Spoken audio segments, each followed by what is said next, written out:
mga ganito.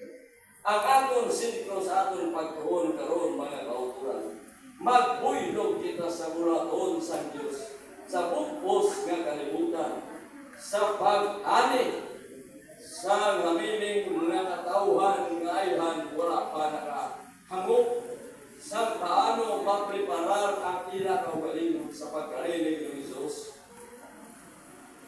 Isa sa nakita nato nga picture sa second coming ni Ginoong Jesus.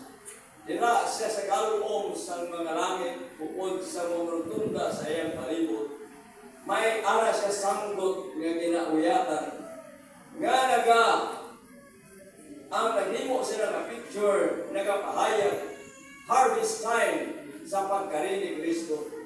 Anihon niya ang kalibutan, ang mga trigo, ang mga matarong nga handa nga iya pagkadalon nitunon sa langit, iya anihon. Kagibilin niya ang mga gamhon nga wala nagpaton sa maayong balita. Busa mga kauturan, mga basa kita.